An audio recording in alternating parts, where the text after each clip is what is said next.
dizer para vocês que muitas pessoas vão falar para vocês que vocês não são capazes. Esse espaço que vocês querem ocupar não é lugar de vocês. Quero dizer para vocês que o mundo é muito grande, né, e que nos confinaram há muitos anos, né, na Reserva Indígena de Dourados, mas que a gente pode ocupar, pode aldear todos os espaços. E não é só da aldeia para Dourados, mas eu digo o mundo. Vozes do passado, futuro é agora. Guateca Resistência, conheçam agora. Fala, Guateca! Eu sou a Mari Melo, professora do IFMS Campos Dourados. Atualmente eu coordeno NEABI, Núcleo de Estudos Afro-Brasileiros e Indígenas. Eu sou idealizadora do projeto Cheturno. Agora eu vou falar as histórias e culturas indígenas sul-mato-grossenses como você nunca ouviu. E para que você pudesse ouvi-las, que surgiu esse podcast, o Fala Guateca, onde os indígenas são protagonistas para contar as suas histórias e vivências. Esse projeto acontece com o apoio da Semadesc, SEAF e Fundect. No episódio de hoje, nós vamos falar sobre uma ferramenta que tem a potência de mudar a nossa vida, de nos preparar para o mundo do trabalho, que mexe com a nossa autoestima, cria a nossa identidade. O que é? A educação. E quando a gente pensa em mudar de sala, já é algo difícil. Lembra quando vocês estudavam? E mudar de escola? Mais desafiador ainda. Agora imagina sair de um contexto educacional onde a cultura, a língua é totalmente diferente do local para onde você vai. E é sobre esse desafio que eu recebo uma convidada super especial, a Bárbara Marques Rodrigues. Ela é psicóloga, indígena guarani, também é mestre em psicologia. A Bárbara faz parte desse projeto, tá bom, gente? Do Cheturno. Ela também atua no Centro de Combate à Violência contra a Mulher e é conselheira no Conselho Estadual dos Direitos das Mulheres. Bárbara, seja muito bem-vinda. E, para a gente começar, antes de entrar no tema, eu gostaria de saber o seguinte: quem é você, além desse currículo Lattes tão grandioso? Olá, oi Mari, estou muito feliz de estar aqui, de poder contribuir um pouquinho com a minha história, com a minha trajetória e que esse podcast possa inspirar outras mulheres, porque eu fui inspirada por muitas mulheres também. A Bárbara, vamos dizer assim, ela é uma mulher sonhadora, né, uma mulher guerreira, dedicada, chorona muitas vezes, né, porque a gente... Enquanto mulher, a gente precisa superar várias situações e é uma guerra todos os dias. Então, eu me defino como uma mulher que se supera, né? Que enfrenta os desafios, que eu não tenho medo, mas eu sou filha de muitas mães, né? Então, eu tenho na minha família uma admiração enorme pelas mulheres da minha família, por tudo que elas passaram para hoje os meus primos e eu estar aqui, né? Então, eu sou filha também da terra, né? Filha da Reserva Indígena de Dourados, onde iniciou a minha história, a minha vida, e eu tenho muito orgulho, né? Da onde eu vim, da minha família, de quem eu sou, né? Então, é a Bárbara indígena Guarani. Ai, que orgulho! Muito obrigada novamente, Bárbara. Então, vamos falar lá do início. Como que era a Bárbara criancinha ali na escola? O que você lembra desse seu início do processo estudantil que não acaba nunca, se a gente não quiser, né? Eu sempre fui uma pessoa muito ansiosa para estudar, porque minha mãe sempre falou muito bem da escola, então eu tinha um desejo enorme, né, de fazer parte, de estar na escola. Então, hoje eu não me recordo do dia que minha mãe precisou me acordar para eu ir para a escola. Tanto é que ela não estava, né? Estava sempre trabalhando e estudando, e ela sempre falava que ela queria um futuro melhor para mim, para minha irmã, e que ela só ia conseguir isso a partir dos estudos, né? E ela estudava e nos incentivava também. Então, hoje, né, hoje de manhã, eu estava na escola, na minha primeira escola, que a escola tem Gatuí Marangatu, ali na aldeia Jaguapiru, e é uma emoção tão forte, né, tão gostosa de você retornar ali e ver pessoas que te influenciaram. Então, eu tive também muitos professores a qual eu me identifiquei, né? Achava muito bonito mulheres, na grande maioria mulheres professoras, e eu queria, de alguma forma, ser uma profissional também. Então, a escola sempre foi minha paixão. Eu não me lembro dos dias de férias que eu não queria voltar, de faltas. Então, assim, para mim, a escola foi muito importante no meu processo, hoje na mulher que eu sou. Infelizmente, pelo contexto de violência, minha mãe tinha muito medo de me ensinar a falar a língua guarani, porque ela contava que ela sofria muito preconceito, né, aqui na cidade, por ela não conseguir se expressar. Logo, ela não queria isso para as filhas, né? E naquela época não era incentivado. Tinha as escolas dentro da reserva indígenas, mas não era incentivado você falar a língua materna. Então, no intuito de me defender minha irmã, ela sempre nos matriculou com professores indígenas, mas que davam aula na língua portuguesa, né? Por proteção. Hoje a gente percebe a valorização, né? Como hoje está valorizando. A língua guarani caiu a terena, tem disciplina. Na época que eu estudava, infelizmente, isso ainda não tinha. Entendi. E você ficou nessa escola até quando? Eu estudei até a 3ª série, né, do fundamental. Depois eu fui para a extensão, que é a Escola Francisco Ibiapina, que infelizmente hoje não existe mais, foi demolida, e hoje no lugar tem a Escola Guateca, né, que é a escola estadual, mas era próxima ali, em frente a Tengatuí. E aí eu terminei o ensino fundamental, que na época era até o 8º ano, na escola Missão Kaiowá, né, então terminei até o 9º ano. E aí, depois que eu fui, né, estudar para a escola da cidade, que era um outro contexto totalmente diferente, né, com valores diferentes, começaram os questionamentos sobre, né, você é indígena, é sempre aquela brincadeirinha, né, lá você usa roupa, né, você mora em Oca. Então, mas eu sempre levei para o lado esportivo e eu respondia. Eu respondi, não, lá não é assim, acontece assim, assim, assim, assado. Então, eu sempre expliquei, gosto de explicar e gosto de contar como que é na aldeia, né? E sempre, vários amigos meus convidaram para ir na minha casa. Então, muitas pessoas que não têm conhecimento de nenhuma pessoa indígena têm medo de ir na aldeia, mas, né, quando eles pegam confiança ou alguém que eles conhecem. Então, sempre na primeira oportunidade, eu convidava para estar lá, né, para ver como é que funciona, que é totalmente diferente, né, do que passa para eles. Nossa, que interessante, né? Porque esse é um dos propósitos desse podcast. Quebrar essas perspectivas errôneas que nos são passadas pelo rádio, pela televisão, né? E essa conversa, esse seu orgulho de levar os seus amigos em casa, porque é isso que a gente faz muitas vezes, né? Então, quebrar esse preconceito é muito, muito importante. E te ver falando com tanto amor pela educação, eu quero que todos os meus estudantes ouçam esse podcast e se inspirem em você. Você lembra para qual escola você foi, então, quando finalizou o ensino fundamental? E aí a escola mais próxima ali da aldeia, a escola estadual, é a escola Presidente Vargas, né? Então, eu estudei no Presidente Vargas até o 3º ano, 1º semestre. E aí eu concluí na escola Guateca, que foi bem no período que inaugurou. Estava em construção, mas ainda não tinha inaugurado.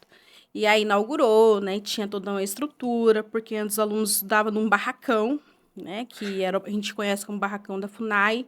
Então, a minha mãe sempre pensou, né, no melhor para a educação. E como não tinha estrutura nenhuma, ela achou que seria melhor, né, aqui na escola da cidade. Mas logo depois que inaugurou a escola da Guateca, teve toda uma estrutura. Iniciei o meu primeiro estágio de adolescente aprendiz na Caixa Econômica, então bateu, né, com o horário e deu certo de eu estudar à tarde na escola Guateca, que é a Guateca Marçal de Souza, e aí de manhã eu fazia estágio, né, até meio-dia, entrava às 8, saía meio-dia da Caixa Econômica. Então, esse projeto, eu sempre quis trabalhar, sempre sonhei em ser independente. Então, na primeira oportunidade de ter o meu primeiro emprego, então eu enfrentei, fui lá, fiz a seletiva e consegui, e aí eu comecei a auxiliar os estudos, né, com o meu primeiro emprego. Gente, que orgulho. Ainda hoje, em sala de aula, os estudantes estavam falando que queriam trabalhar no banco A, no banco B, e hoje ver você, né, contando essa história. Você lembra lá no Presidente Vargas qual foi o maior desafio, então, quando você chegou? Foi a questão cultural mesmo? Foi impacto com os professores? Como que você lembra desse período? Minha mãe sempre ensinou que eu nunca deveria ter vergonha de onde eu vim. E que eu iria sofrer muito com isso. Só que até eu sair, eu não tinha noção, né, do que realmente isso seria. E quando eu cheguei lá, né, e tinha outros indígenas, e eu percebia que eles não se identificavam como pessoas indígenas, né? Então, eu me senti isolada por um momento, porque logo, se eles me conhecessem, da onde você conhece a Bárbara? Então, eu vi esse medo neles, né, de não se apresentar enquanto indígena, até parentes meus mesmo. E aí, mas o tempo todo eu reafirmava a minha identidade. Mas aí comecei a ser questionada. Mas você não fala o Guarani? Né? Você mora em Oca? Foi até que eu perguntei para minha mãe o porquê que eu não falava o Guarani. Porque, assim, nunca ninguém me questionou dentro da aldeia por que eu não falava Guarani. Porque, na verdade, eu fui aprender sobre etnia fora da aldeia. Porque éramos todos indígenas, todos da mesma comunidade. E não se valorizavam, não contava a história da RID.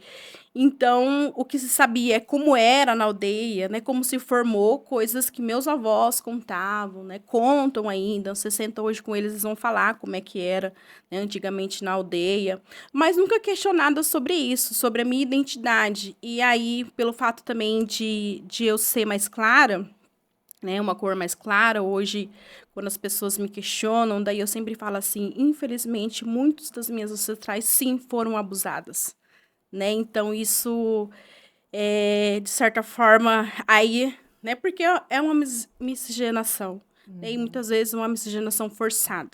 Né? Então, com certeza tem. A minha família que conheço vem toda da aldeia, mas com certeza tem aí uma mistura que eu não sei.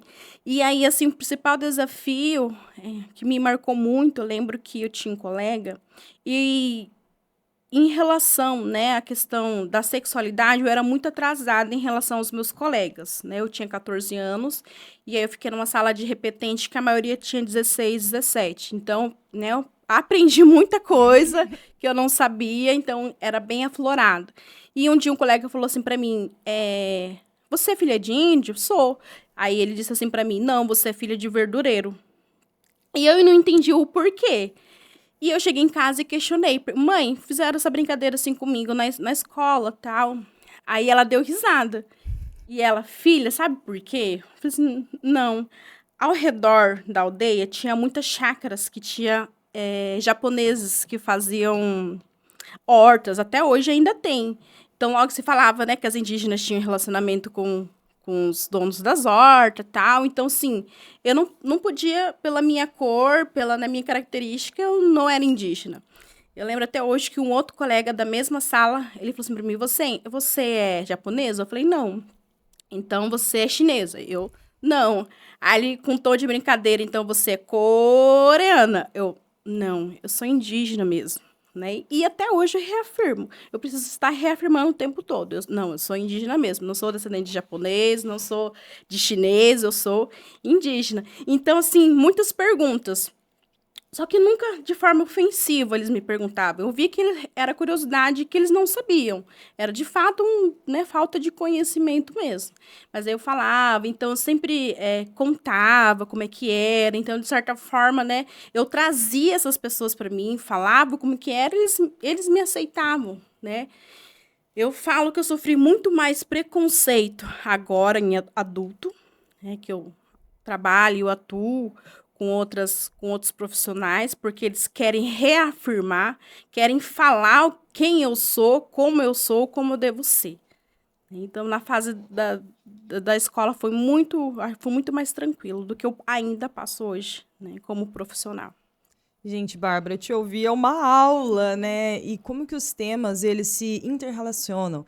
Em outro episódio, teve uma convidada que também falou dessa dificuldade de entender as suas características indígenas, porque muitas vezes ou a família não conta para preservar, ou mesmo a sociedade questiona e fica mais fácil e você se afasta disso, né? Então, ver essa sua força, você se reafirmando nesses espaços, é de uma importância sem igual, porque você ensinou muita gente, não sei se você traz aqueles amigos dessa época ainda, mas com certeza eles são pessoas diferentes, por conta desse seu ensinamento. E pra gente, assim, é incrível ouvir e aprender ainda mais. Bárbara, saindo então do ensino médio, você foi cursar psicologia, um dos cursos que eu tenho grande paixão. O que te levou a tomar essa decisão?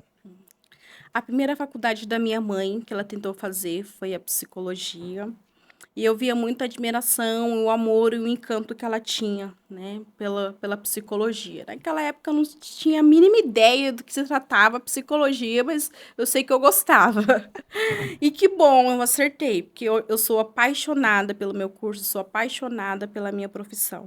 Então, incentivo foi, né, pela minha mãe. Infelizmente, ela não conseguiu concluir o curso de psicologia, porque ela precisava trabalhar e estudar. E o curso de psicologia, na época, só tinha de manhã. E aí, ela trancou. E depois iniciou a enfermagem, que ela terminou a enfermagem, porque daí ela fazia a faculdade durante a noite e durante o dia ela trabalhava. Então, assim, para mim, o primeiro, assim, acho que pensando, eu acho que foi incentivo da minha mãe. Ela falava muito sobre psicologia. E aí fui tendo proximidade também com outros professores de filosofia, que era formado em psicologia. Então eu via a forma que lidava com as situações. Falava, puxa, eu quero ser assim. Né? Então, logo no ensino médio, eu já escolhi o que queria ser. Ótimo. E conforme foi passando, né, você tem diferentes especializações, tem mestrado, você via mais pessoas como você representando ali, como professores ou dentro de sala de aula, você via mais indígenas ou conforme você ia ascendendo em sua carreira acadêmica, isso era mais difícil de ser encontrado? No curso de psicologia, eu era a única, né, indígena a cursar o curso de psicologia por um bom tempo. Então, não tive nenhum colega para poder sentar ali e dividir, vamos fazer um trabalho junto, ou me compreender. Mas eu tinha uma característica muito forte, que depois, formada, fui mudando, eu não sabia defender, né, o meu povo, né, a reserva. Então, por mais que eu via certas coisas pejorativas, eu sempre baixava a cabeça e ficava quieta, ficava com vergonha, muitas vezes. Ficava com vergonha de chegar lá e tinha barro debaixo da cadeira e eu via as pessoas tirando sarro, coisa que eu nunca sofri no ensino médio, né? Então, assim, foi na faculdade que comecei a enfrentar os piores desafios, né? Colegas falando mal, para a gente de forma muito pejorativa, falar aqueles bugre. Então, eu ouvia muito, colegas mais velhas, já eram casadas, com filhos. Ah, aqueles bugre estão lá na rua de novo. Ah, aqueles bugre rasgou o lixo da minha casa. Então, assim, eu via muito isso na faculdade. Sim, é uma dor que não passa. É muito difícil, porque hoje eu estou numa situação por muita luta, muito estudo. E quando eu vejo uma criança indígena na rua, é muito dolorido. É muito difícil. Né? Porque poderia ser alguém da minha família. Com né? certeza. Então, se minha mãe não tivesse batalhado, estudado e, né, enfrentado também, minha mãe, né, ela sofreu violência doméstica, então se eu tivesse enfrentado tudo isso, eu não estaria onde eu estou. Então, hoje eu vejo muitas pessoas acusando, a violência é normal, é da cultura, né? Eles estão sem blusa, estão sem chinelo, estão acostumados a ir assim mesmo, senão a gente não é. Infelizmente, é um processo de violência que as pessoas ainda negam. Sim. Então, isso me revolta muito ainda, né?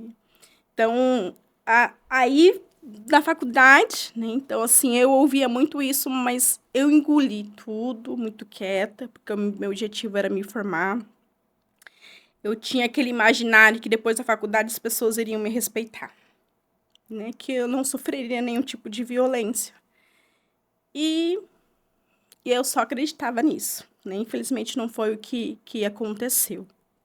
Mas aí, hoje eu sigo firme e forte, não me calo o que mudou, não me calo mais diante das injustiças, eu não me calo mais se eu presenciar qualquer forma de preconceito, de racismo, né? Então, as pessoas já falam, lá vem a Bárbara. Isso mesmo. Falei assim, tô chegando, tô chegando. Então, assim, a grande mudança talvez foi isso. Eu consegui me defender de onde eu venho, defender o meu povo.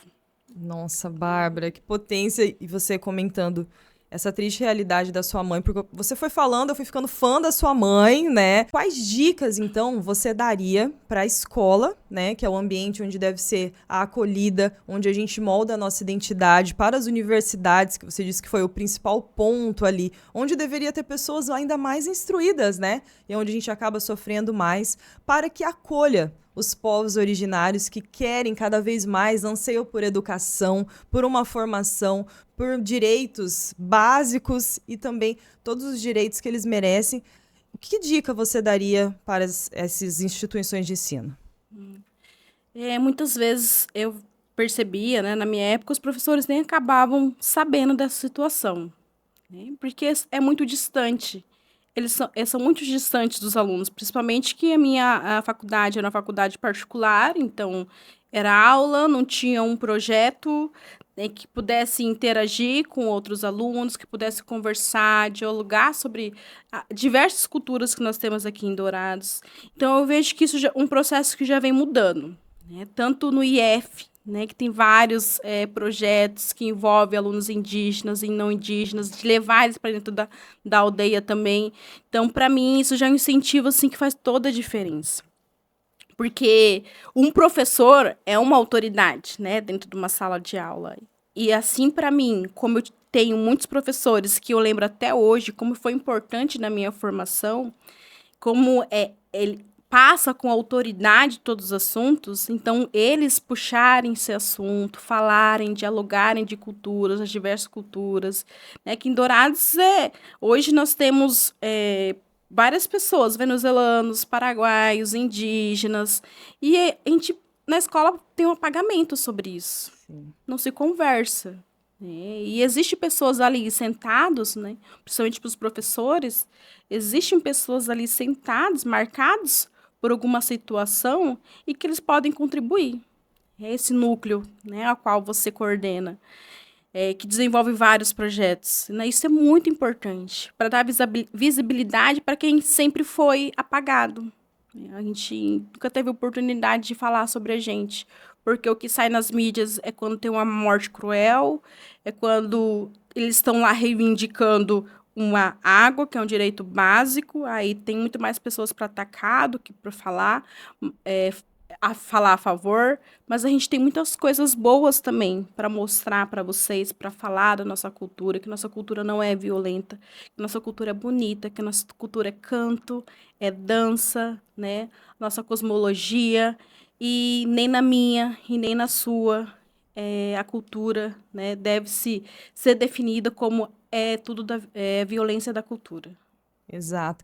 E ouvir você falando, eu lembro da criação desse projeto, né? Já que você falou sobre projetos, onde, quando eu tive a ideia, eu pensei assim, não, é um tema sensível, e eu acredito que muita gente se esconde por trás dessa desculpa. Ah, é um tema sensível? Não, eu não conheço a realidade, então eu não vou falar sobre, né? Então, esses professores que estavam à frente poderiam falar.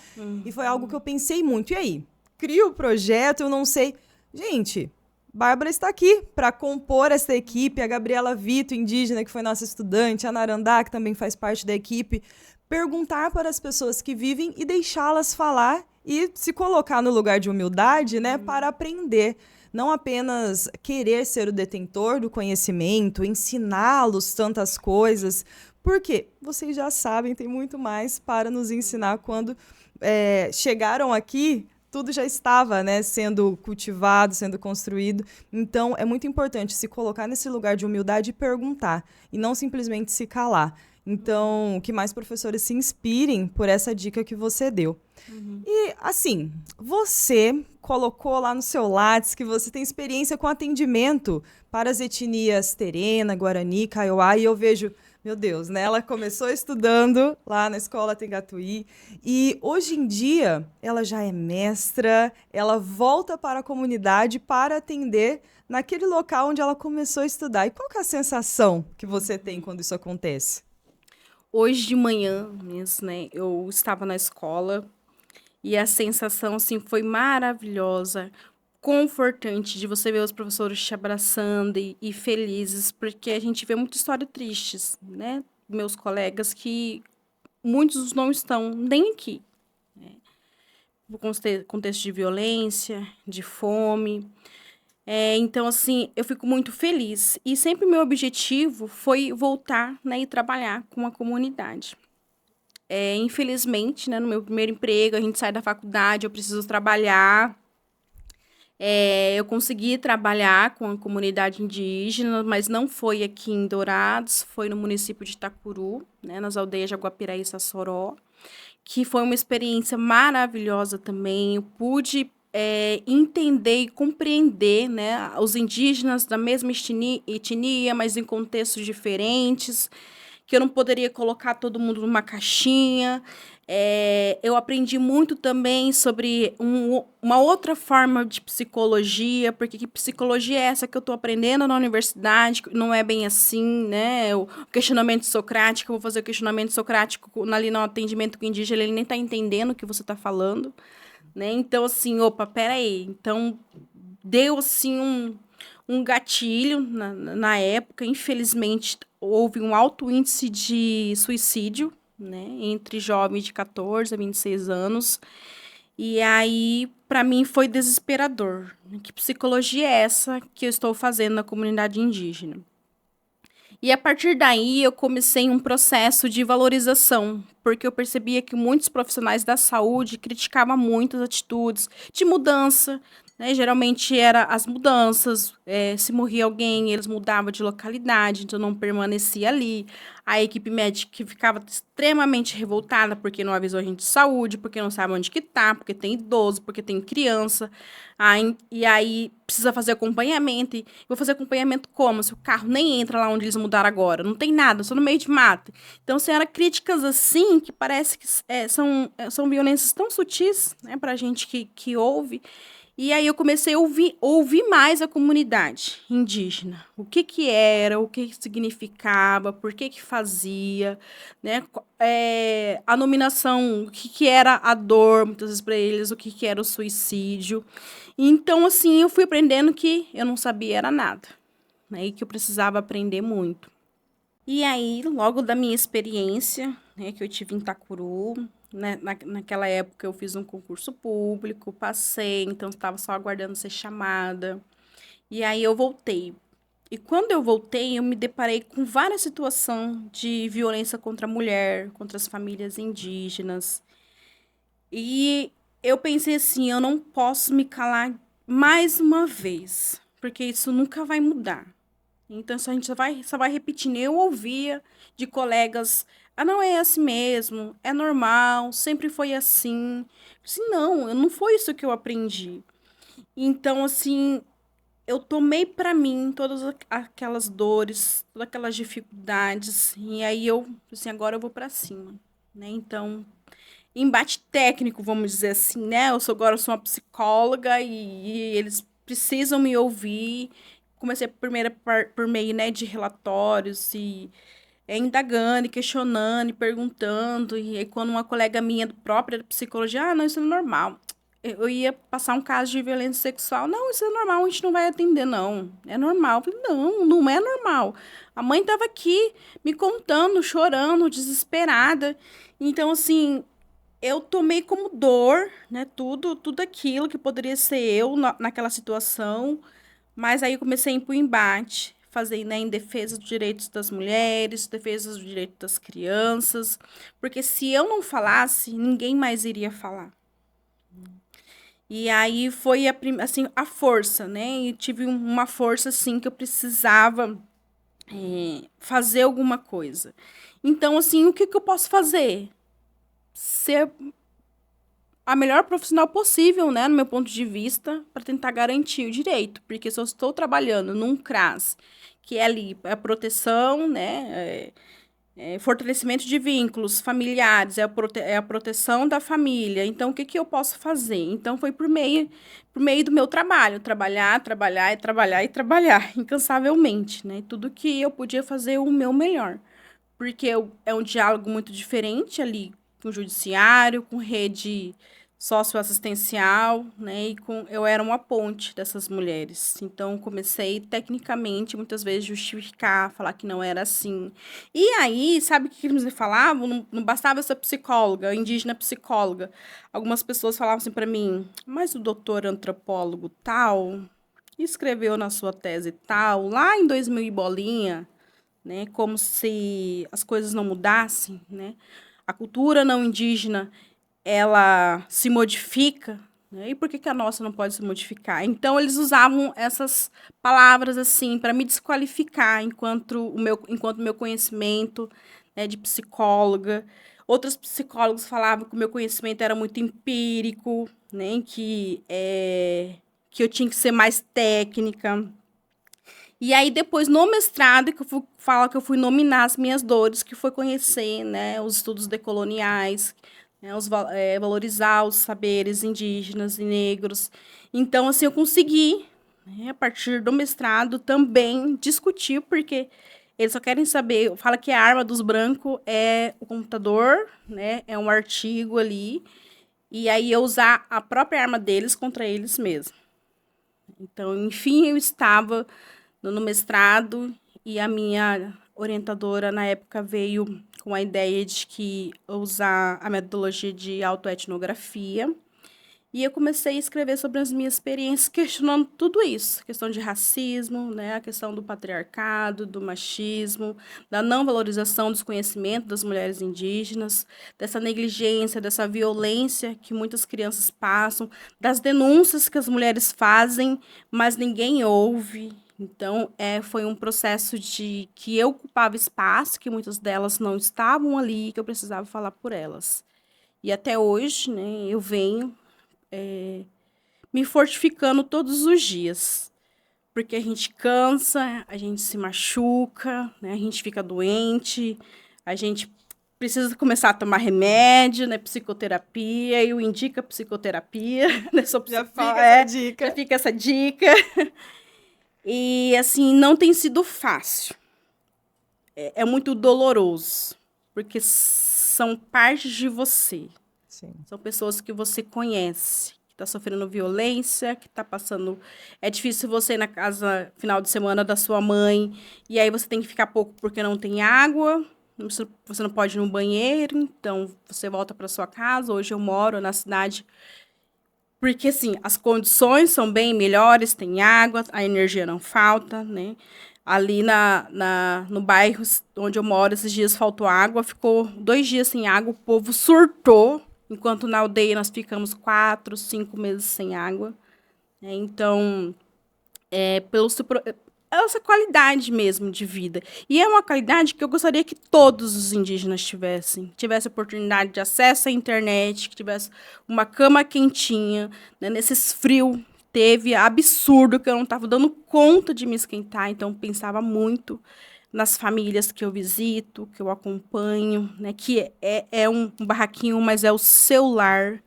Mas eu nunca afirmo que isso é cultura, é o que eles querem. Eu tenho certeza, se tivesse oportunidade de sair daquela situação, tivesse um lugar melhor, né, uma casa melhor, uma casa que lhes tragam segurança, tenho certeza que eles iam optar por isso. Então, é muito difícil você trabalhar com aquilo que te machuca.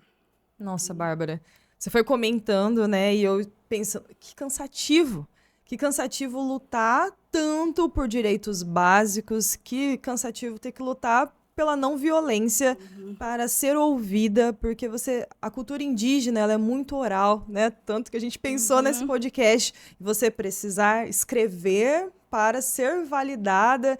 E eu fiquei pensando na questão da banca também, porque as bancas, elas não aceitam todos os tipos de metodologias, porque elas não conhecem, né? Então, como que ela vai aceitar?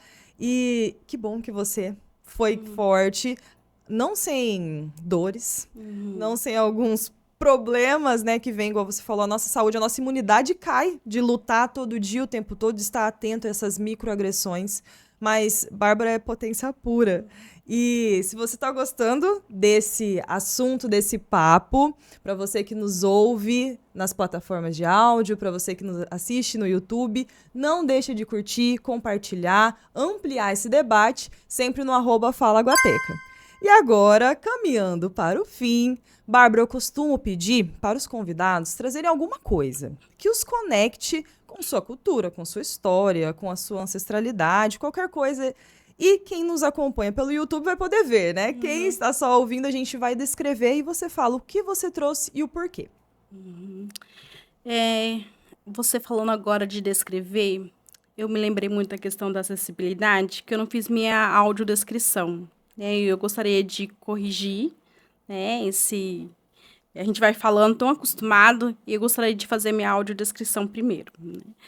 Eu sou uma mulher indígena, hoje eu estou com cabelo preso, com rabo de cavalo, tenho cabelo liso, eu tenho um rosto arredondado, né, um nariz meio larguinho, uns lábios grossos, e eu estou usando uma blusa pink e um brinco de pena, né, que eu comprei de uma artesã indígena lá da aldeia de onde eu vim. E eu trouxe, deixa eu pegar aqui pra gente.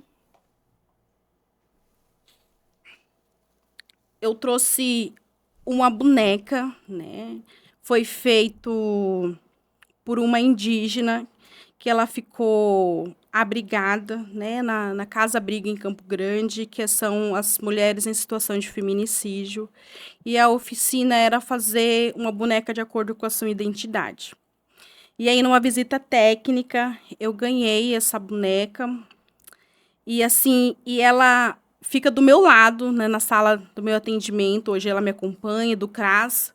Eu mudei para o Viva Mulher, então do Viva Mulher ela me acompanha onde eu vou. Eu posso mudar para outro lugar, estou levando ela, porque ela é uma demonstração, né? Eu lembro todos os dias de onde eu vim, né? E para eu não esquecer de quem eu sou, né? Da mesma forma que essa indígena fez, de acordo com a sua identidade, ela me lembra que tem outras mulheres que precisam de mim. Então, por isso que eu não posso desistir. Dá vontade de desistir? Sim, sempre. Todos os dias. Mas aí eu me lembro, né, que tem outras mulheres antes de mim, né, e depois de mim. E eu preciso fazer alguma coisa. E eu sempre falo para todas as mulheres, né, inclusive que sofrem violência, e calar não é o caminho. Então, ela significa para mim da onde eu sou, né, da onde eu vim, da minha família, né, de uma mulher potente. E eu usava muito para eu interagir com as crianças indígenas também, né, que assim como ela foi tão importante para mim, me representava, era uma forma de elas estarem representadas também. Então, eu tenho... Desde 2019 eu tenho essa boneca, né? Ela está me acompanhando e eu tenho muito amor por ela. Por ela lembrar e me reforçar e buscar a minha identidade enquanto mulher indígena. Nossa, Bárbara, muito obrigada. E de modo que a gente possa fechar, né, com essa cena linda, com essa lembrança tão importante, tão forte, gostaria que você ficasse à vontade para deixar uma mensagem para os nossos ouvintes, em especial aqueles jovens que estão em processo de transição de escola, né, vindo estudar na cidade, e também para quem, assim como você, tá nesse caminho de luta, quiser passar seu @, né, seu site, fica à vontade, tá bom? Pode falar ali. O meu recado para os jovens indígenas, dizer para vocês que muitas pessoas vão falar para vocês que vocês não são capazes, que vocês não... esse espaço que vocês querem ocupar não é lugar de vocês. Quero dizer para vocês que o mundo é muito grande, né, e que nos confinaram há muitos anos, né, na Reserva Indígena de Dourados, mas que a gente pode ocupar, pode aldear todos os espaços, né, e não é só da aldeia para Dourados, mas eu digo o mundo. Então, assim, eu tenho um grande sonho, né, que eu não vejo fronteiras. E muitas vezes, muitas críticas, né, todas essas dores que eu passo, eu transformo isso em energia e eu tento superar todos os dias. Não é fácil para a gente, enquanto mulher indígena ou, né, enquanto pessoa indígena, mas eu quero dizer para vocês não desistirem. Não desistir por um mundo melhor, por uma aldeia melhor. E saiba que, apesar das pessoas questionarem porque você usa um celular, porque você usa uma roupa, porque você questiona a sua cultura, tentando invalidar, né, a sua cultura, quem você é, né, uma pessoa indígena, independente de onde for, independente de onde você estiver. E não desista. Bárbara, muito, muito obrigada pelo seu aceite. Desde lá, quando a gente estava idealizando o projeto, esse projeto ele está sendo lindo, potente, porque você é essa beleza toda e essa potência. Então, eu tenho muito a agradecer, tá bom? Que nós possamos estar juntas em muitos outros projetos. E a vocês que nos ouvem, continue acompanhando o Fala Guateca, o espaço onde as vozes indígenas ecoam. Esse projeto é uma realização do IFMS, pelo NEABI, pela Fundect, Semadesc e CEAF. Nos vemos no próximo episódio. Tchau, tchau. Vozes do passado, futuro é agora. Guateca Resistência, conheçam agora, agora.